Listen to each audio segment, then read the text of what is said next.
சாயிராம், ஜெய் ஜெய் சாயிராம். எத்தனை முறை கீழே விழுந்து எழுந்தாலும் தோல்விகளை மட்டுமே சந்தித்தால் தோல்வி அடைந்து விட்டோம் என்று அர்த்தமல்ல. இறுதியில் நீதான் வெல்வாய். இப்படியே சொல்லிக்கொண்டே இருக்கிறீர்கள் சாயிநாதரே. எவ்வளவு வேதனையை தான் தாங்கிக் கொண்டே இருப்பது? எனக்கு உதவி புரிய வரவே மாட்டீர்களா என்று புலம்பும் என் பிள்ளைக்கு சுப வரத்தை அளிக்க இதோ உன் இல்லம் தேடி நாங்கள் வந்துவிட்டோம். உனக்கு என்ன வேணுமோ கேட்டு உன்னுடைய சந்தோஷமான வரத்தை மனம் நிறைய பெற்றுக்கொள் என் பிள்ளையே. எப்பொழுதுமே தோற்றுப்போய்க் கொண்டிருக்கிறோமே என்று ஒரு விதமான மன உருக்கத்தில் இருக்காதே. வாழ்க்கையில் அனைவருக்கும் வெற்றி தோல்விகள் வந்து போவது சகஜம்தான். இதுதான் வாழ்க்கையின் நியதியும் கூட. அப்படி இருக்கும் பொழுது உனக்கு வந்த தோல்வி மட்டும் உன்னிடமே நிரந்தரமாக இருந்து விடுமா? மாறிக்கொண்டுதான் இருக்கும். மாற்றம் ஒன்றே மாறாதது. இதையே காரணமாக கொண்டு நீ எடுக்கும் ஒவ்வொரு முயற்சியிலிருந்தும் விலக நினைக்காதே. விலகப் போகும்படி மனதால் கூட எண்ணி விடாதே. உன்னோடு எப்பொழுதுமே நான் இருக்கிறேன். நீ எடுக்கும் ஒவ்வொரு முயற்சியிலும் உனக்கு துணையாகவும் பக்க பலமாகவும் நான் இருந்து கொண்டுதான் இருக்கிறேன். உனக்கு கஷ்டம் வரும் சூழ்நிலை உனக்கு நெருங்கினாலும் உனக்கு அது தெரிந்தாலும் கூட உன்னை அந்த கஷ்டத்திலிருந்து விடுவிப்பதற்காகவே நான் போராடி கொண்டிருக்கிறேன். எதுவாக இருந்தாலும் என்னிடம் தெரியப்படுத்து. என்னிடம் வந்து உன் பிரச்சனையை எல்லாம் சமர்ப்பித்து விடு. நீ அனுபவித்து கொண்டிருக்கும் வாழ்க்கையே நான் உனக்கு கொடுத்ததுதான். அந்த வாழ்க்கையில் கஷ்டத்தை மட்டுமே நிரந்தரமாக இருக்கும்படி நான் எப்பொழுதும் பார்த்து கொண்டே இருக்க மாட்டேன். உனக்கு தகுதியான வாழ்க்கையைத்தான் நான் உனக்கு வழங்கி உன்னை வழிநடத்தி கைப்பிடித்து நான் அழைத்து வந்திருக்கிறேன்.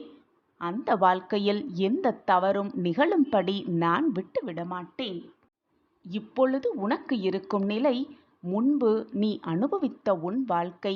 நீ உன் வாழ்க்கையில் அனுபவித்த அத்தனையையும் எப்பொழுதுமே மறந்து விடாதே. முடிந்தவரை மற்றவர்களுக்கு உதவியாக இரு. குறிப்பாக பசி என்று யாராவது உன்னை தேடி வென்றால் அவர்களுக்கு வயிறு நிறைய பசியாற்று. அதுவே உன் வாழ்க்கைக்கு மிகப்பெரிய புண்ணியத்தை அள்ளி அள்ளி தரும். யாருடைய மனதையும் புண்படுத்தும்படி நிகழ்ந்து கொள்ளாதே. தான தர்மமே உன் வாழ்க்கையை வழிநடத்தும். உன்னுடைய விதி மாறும் தருவாயில்தான் நீ நின்று கொண்டிருக்கிறாய். கஷ்டம் மட்டுமே எனக்கு வாழ்க்கையாக இருக்கிறதே என்று புலம்புவதை நிறுத்திவிட்டு உன் வாழ்க்கையில் நீ வெற்றியடைவதற்கான வழியை சிந்தனை செய். உனக்கு உறுதுணையாக எப்பொழுதுமே உன் சாயி தேவா உன்னோடு இருந்து கொண்டு உன் வாழ்க்கையில் உன்னை வழிநடத்தி கொண்டுதான் இருக்கிறேன். என்னை மீறி உன் வாழ்க்கையில் எந்த தவறும் நிகழாது. நிகழும்படி நான் விட்டுவிடவும் மாட்டேன். நான் கண்டெடுத்த பொக்கிஷம். உன் வாழ்க்கையில் நல்லது மட்டுமே நிகழ்த்தும்படி நான் உன்னை வழிவகை செய்வேன். என்னை மீறி உன் வாழ்க்கையில் எந்த தவறும் நிகழாது. எனவே எனக்கு மட்டும் கஷ்டம். என்னை காப்பாற்ற வரமாட்டீர்களா சாயிநாதரே என்று கேட்காதே. தரவேண்டிய நேரத்தில் வரவேண்டிய தருணத்தில் நிச்சயமாக நான் உன் கண்முன் வந்து நிற்பேன். உனக்கு வேண்டியதை வாரி வாரி வழங்குவேன்.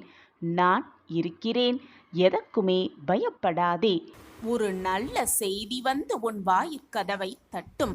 எத்தனையோ முறை எத்தனையோ வழியாக உன்னை வீழ்த்திப்பாக பல பேர் ஆசைப்பட்டார்கள். உன்னை வீழ்த்தி உன் மனதை காயப்படுத்த ஆசைப்பட்டார்கள். ஆனால் எதுவுமே முடியவில்லை. பொய்யுரைத்து உன் வாழ்வில் வீணாக உன் வாழ்வில் கஷ்டப்படுத்த நினைத்து பார்த்தார்கள்.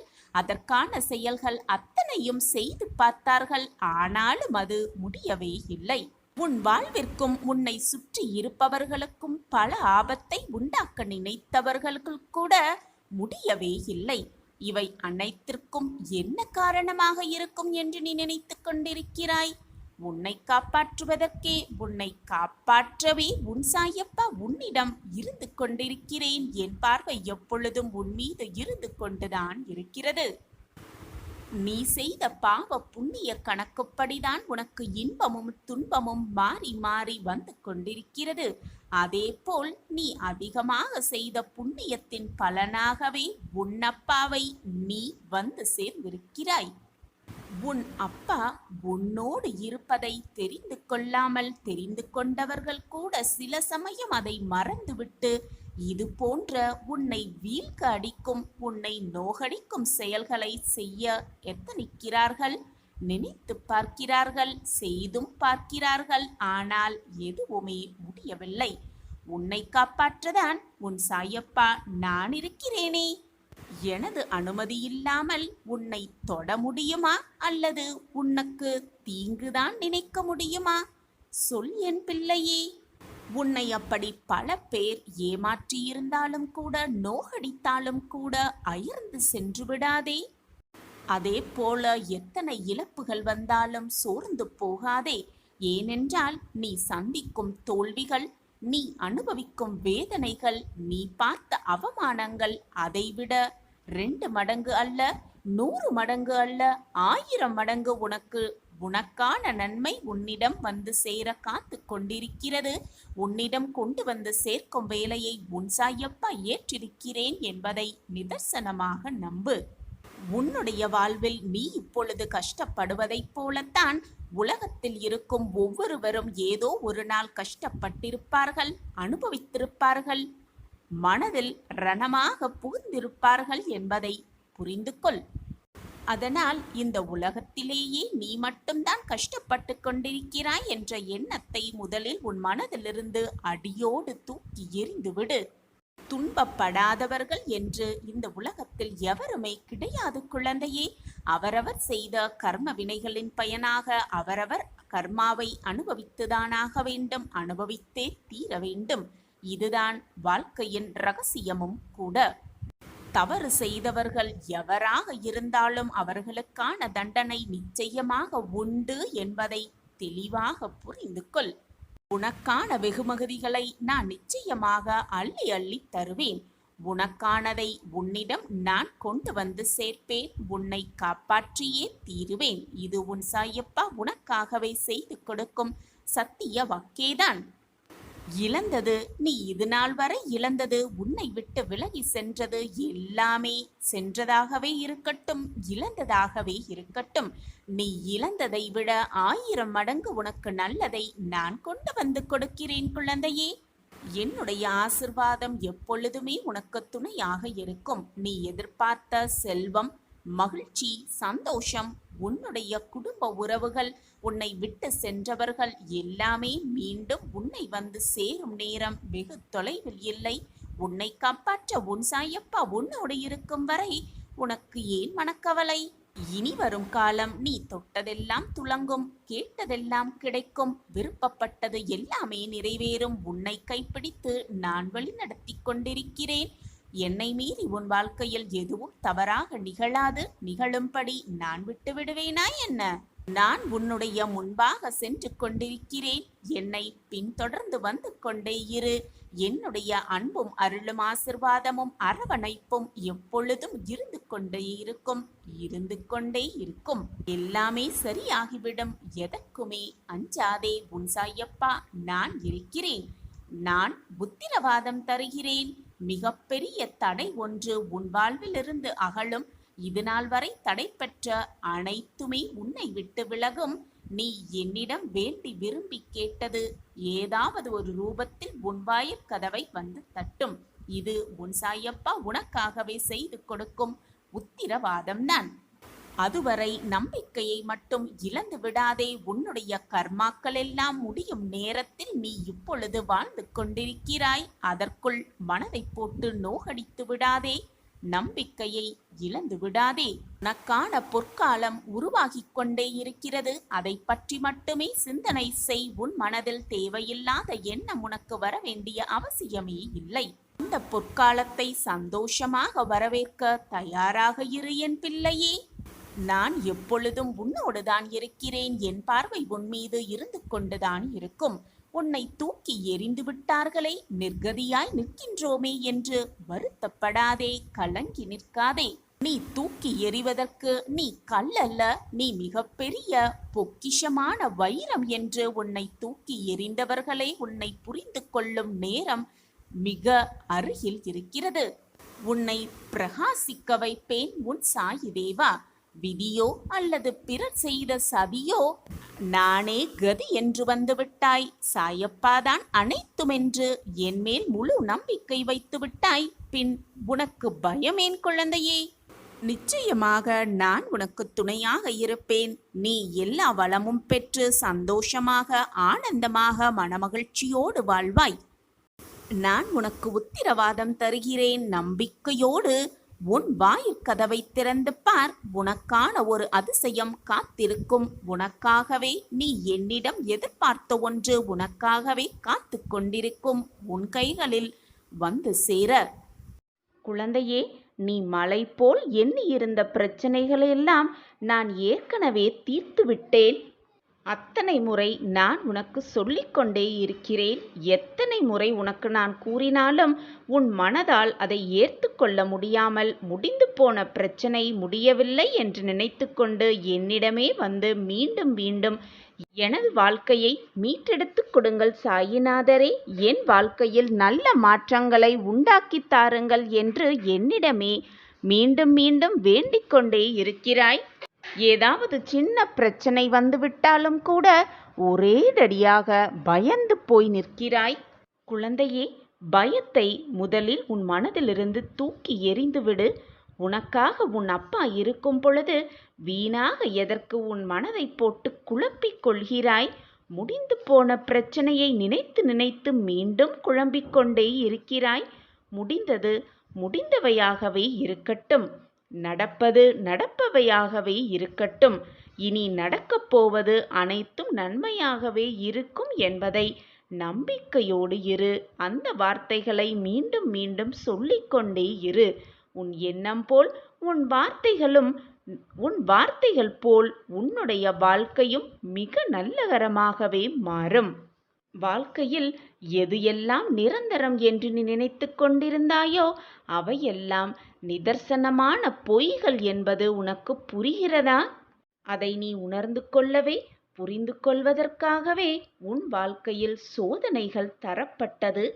யாரை நம்பி, யார் உன் மனதிற்கு இனிமையானவர் என்று நம்பி உன்னுடைய பொக்கிஷமான அன்பை நீ கொடுத்தாயோ அவர்கள் உனக்கு உண்மையானவர்கள் அல்ல என்பதை உனக்கு உணர்த்தவே உனக்கு சோதனைகளையும் பிரச்சனைகளையும் நான் கொடுத்தேன் குழந்தையே. யாருக்காக எதிர்பார்த்து இது நாள் வரை காத்திருந்தாயோ அவர்கள் உனக்கு உண்மையானவர்கள் அல்ல என்பதை உணர்த்தவே அவர்களின் சுய ரூபத்தை உனக்கு வெளிக்காட்டினேன். ஆனால் நீயோ வெகுளித்தனமாக இருந்து கொண்டிருக்கிறாய். உன்னுடைய அன்பான குணத்தையும் அப்பாவி குணத்தையும் பல பேர் மாறாக பயன்படுத்துகிறார்கள் என்பதை புரிந்து கொள்ளாமலேயே நீ அப்பாவித்தனமாக இருந்து கொண்டிருக்கிறாய் குழந்தையே. இப்படி இருக்கையில் நீ காத்திருந்து எதிர்பார்த்திருந்து நம்பிக்கையோடு இருந்த காலத்தையெல்லாம் உதறி தள்ளிவிட்டு உன்னுடைய பொறுமையையும் நம்பிக்கையையும் இப்பொழுது இழந்துவிட்டு தவித்து கொண்டிருக்கிறாய். குழந்தையே, உன்னுடைய முடிந்த காலங்களை மறந்தும் கூட நினைத்து பார்க்காதே. அது வீணாக உன் மனதிற்கு பாரத்தை தான் ஏற்படுத்தும். முடிந்த காலத்தை விட்டுவிடு. இனி வரப்போகும் காலமெல்லாம் உனக்கு நல்ல காலமாகவே இருக்கும் என்ற நம்பிக்கையோடு இரு. உன் அப்பா உன் விதியை மாற்றி உனக்கான உறவை உன்னிடம் கொண்டு வந்து சேர்ப்பேன். நீ யாரை முழுதாக நம்பினாயோ அவர்களை மனம் மாற்றி உன்னிடம் கொண்டு வந்து சேர்ப்பேன். என் பிரியமான குழந்தைக்காக இதை கூட செய்யாமல் ஒரு தாய் ஒரு தகப்பன் இருக்க முடியுமா? நிச்சயமாக இருக்க மாட்டார்கள். நான் உன் தகப்பன்தானே. நடப்பது அனைத்துமே உன் வாழ்க்கையில் ஆரம்ப புள்ளிதான். உன் வாழ்க்கை வெற்றி அடைவதற்கான ஆரம்ப புள்ளியாகத்தான் இது இருக்கிறது. உன்னுடைய விதி மாறும் தருவாயில் நீ நின்று கொண்டிருக்கிறாய். அதனால்தான் இப்பொழுது நான் கூறும் வாக்குகளையும் அறிவுரைகளையும் உன்னால் கேட்டுக்கொண்டு முடிகிறது. உன் விதி மாறும் தருவாயில் நீ இருப்பதால்தான் இவ்வளவு வேதனைகளை சுமந்து கொண்டிருக்கிறாய் உன் மனதில். உன் வலியெல்லாம் தீரும் நேரம் நெருங்கிவிட்டது. உன் ரணங்களெல்லாம் மறையும் நேரமும் உன்னை நெருங்கி இருக்கிறது. இப்பொழுது இருக்கும் சூழ்நிலைகளெல்லாம் உன் வாழ்க்கையை அடுத்த கட்டத்திற்கு நகர்த்ததான் என்பதை தீர்க்கமாக நம்பு. அதற்கான அடித்தளம்தான் இத்தனை பிரச்சனைகளும் இத்தனை சோதனைகளும் உன் வாழ்வில் நிகழ்ந்து கொண்டிருக்கிறது. ஒன்றை நன்றாக புரிந்து கொள். விதி என்றால் என்ன? அதனை எப்படி வெல்வது? விதி எங்கே இருக்கிறது? எதை விதைத்தோமோ அதைதான் உன்னால் அறுவடை செய்ய முடியும். உனது விதியை நீயேதான் வகுத்து கொள்கிறாய். எனவே அந்த விதியை பொருட்டு தூற்றுவதற்கும் ஒருவரும் இல்லை, போற்றுவதற்கும் ஒருவரும் இல்லை. உன் விதியை நீயேதானே வகுத்து கொள்கிறாய். காற்று வீசியபடிதான் இருக்கிறது எப்பொழுதும். பாய்மரங்களை விரித்து காற்றை தனக்கு சாதகமாக பயன்படுத்தி கொள்ளும் கப்பல்கள் தங்கள் வழியே முன்னேறி செல்கின்றன. ஆனால் பாய்களை சுருட்டி வைத்துள்ள கப்பல்கள் காற்றை ஏற்று பயன் பெறுவதே இல்லை. இப்படி அந்த பாய்மரங்களை வைத்து தன்னுடைய வேலையை செய்து கொள்ளும் அந்த கப்பல்கள் நினைக்குமா இது காற்றினுடைய குற்றம் என்று? அதனால் நீ வகுத்து கொண்ட விதியின் வழியில் நீ செல்வதால் அதை வெல்வது என்ற பேச்சுக்கே இடமில்லை. ஏனென்றால் அந்த விதியையே நீதானே வகுத்திருக்கிறாய். பின் அதை வெல்வது எப்படி, அதை வீழ்த்துவது எப்படி என்ற பேச்சு நியாயமாகுமா? வெற்றி பெறும் தகுதி இந்த உலகத்தில் உள்ள எல்லோருக்குமே உண்டு. வெற்றிக்கு ஆசைப்படுபவர்கள் தேவையில்லாத விஷயங்களை பற்றி அலட்டிக் கொள்வதில் தன்னுடைய சக்தியை சிதறவிடக்கூடாது. அமைதியுடனும் ஆண்மையுடனும் ஆக்கப்பூர்வமாக பணிகளில் ஈடுபட வேண்டும். அப்படி ஈடுபட்டால் வெற்றியை மிக சுலபமாக அடையலாம். யார் ஒருவர் எதை பெறுவதற்கு தகுதியுடையவராக இருக்கிறாரோ அதை அவர் பெறாமல் தடுத்து நிறுத்துவதற்கு இந்த பிரபஞ்சத்தில் உள்ள எந்த சக்தியாலும் முடியவே முடியாது. இதுதான் உண்மையிலும் உண்மை. எல்லா சந்தர்ப்பங்களையும் நான் உன்னை அன்போடு அரவணைத்து கொண்டுதான் வருகிறேன். உனக்கு செய்ய வேண்டியதை, உனக்கு கொடுக்க வேண்டியதை, உன் வாழ்க்கைக்கு தேவையானதை என்ன என்பதை சிந்தித்து அதன்படிதான் நான் செயல்பட்டு கொண்டிருக்கிறேன். சரியான நேரத்தில் தக்க சமயத்தில் நான் உனக்கு அதை செய்வேன். அதுவரை சற்று பொறுமையாகத்தான் நீ இருக்க வேண்டும். என் மீது நீ முழு நம்பிக்கையாக இருக்கும் பொழுது உனக்கான என் நியாயத்தை நான் உனக்கு செய்யாமல் விடுவேனா? இதுதான் நீ உன் சாயப்பா மீது வைத்திருக்கும் நம்பிக்கையா? இதுதான் உன் சாயப்பா மீது நீ வைத்திருக்கும் அன்பா? உன் சாயப்பா பற்றி முழுமையாக அறிந்திருந்தும் உனக்குள் ஏன் இந்த கேள்வி? நீ இது நாள் வரை இழந்த அனைத்தையும் மீண்டும் பெறுவாய். அதற்கு நான் உனக்கு துணையாக எப்பொழுதுமே இருப்பேன். அதற்கு நானே பொறுப்பு. நீ விரும்பியது அனைத்தும் உனக்கு தாமதமாகிறது என்றால் அதற்கு உன்னுடைய விதிதான் காரணம். உன்னுடைய கர்ம வினைதான் காரணம். அந்த கர்ம வினையும் நீயே ஏற்படுத்தி கொண்டதுதான். அந்த விதியும் நீயே வகுத்து கொண்டதுதான். எனவே உன் கர்ம வினையை நீ கழித்துதான் ஆக வேண்டும். உன் விதியையும் நீ போராடி வென்றுதான் ஆக வேண்டும். யாரும் உன் வாழ்க்கையை வாழ முடியாது. யாருக்காகவும் நீ உன் வாழ்க்கையை விட்டுத்தரவும் முடியாது. உன் வாழ்க்கை உனக்குத்தான். உனக்கு வரும் சோகங்களும் இன்பங்களும் துக்கங்களும் சோதனைகளும் சந்தோஷங்களும் நீதான் அனுபவித்தாக வேண்டும். உனக்காக மற்றவர்கள் உன் வாழ்க்கையை வாழவே முடியாது. இதுதான் உண்மையிலும் உண்மை. உனக்காக உன் கர்மாக்களை என்னுடைய தட்சணையாக பெற்றுக்கொண்டு உனக்கான புண்ணியத்தை சேர்த்து கொண்டிருக்கிறேன். உன் கர்மாவின் வலிமைகளையும் குறைக்கும் வேலையில் நான் ஈடுபட்டு கொண்டுதான் இருக்கிறேன். ஆனால் அதற்குள் என் சாயிநாதர் எனக்கு எதுவுமே செய்யவில்லை. என்னை சுற்றி இருப்பவர்களெல்லாம் நன்றாக சுகமாக வாழ்ந்து கொண்டிருக்கிறார்கள். ஆனால் நான் மட்டும் வேதனையில் தவித்துக் கொண்டிருக்கிறேன். ரணங்களை சுமந்து கொண்டிருக்கிறேன். நடைப்பிணமாய் வாழ்ந்து கொண்டிருக்கிறேன் என்று நீ என்னிடமே வந்து புலம்புகிறாய். நான் எதுவும் செய்யவில்லை என்று என்னிடமே வந்து முறையிடுகிறாய், மன்றாடுகிறாய். நான் உனக்கு தேவையானதை தக்க சமயத்தில் கொடுப்பதற்காகவே வேலை செய்து கொண்டிருக்கிறேன். அதற்கு சிறிது காலதாமதம் ஆகும்தானே? அதுவரை உன்னால் பொறுமையாக காத்திருக்க முடியாதா? ஏன் இந்த புலம்பல் உன் மனதில்? உன் வாழ்க்கையில் நல்ல நிகழ்வுகள் நடக்க வேண்டும் என்பதே உன் சாயிநாதரின் விருப்பமும் கூட. தன் பிள்ளைகள் சந்தோஷமாகவும் சுகமாகவும் வாழ வேண்டும் என்பதுதான் ஒரு பெற்றவரின் ஆசையாக இருக்கக்கூடும். அப்படித்தான் நானும் விரும்புகிறேன். நீ நன்றாக செல்வ செழிப்போடு சுகமோகமும் வளமோடும் வாழும் அந்த வாழ்க்கையை பார்க்க நானும் ஆவலோடு காத்து கொண்டுதான் இருக்கிறேன். இதோ அதற்கான நல்ல நேரம் வந்துவிட்டது. உன் விதி மாறும் நேரம் வந்துவிட்டது. அந்த நேரம் வந்துவிட்டதால் தான் இப்பொழுது என் வாக்கு உன் காதில் விழுந்து கொண்டிருக்கிறது.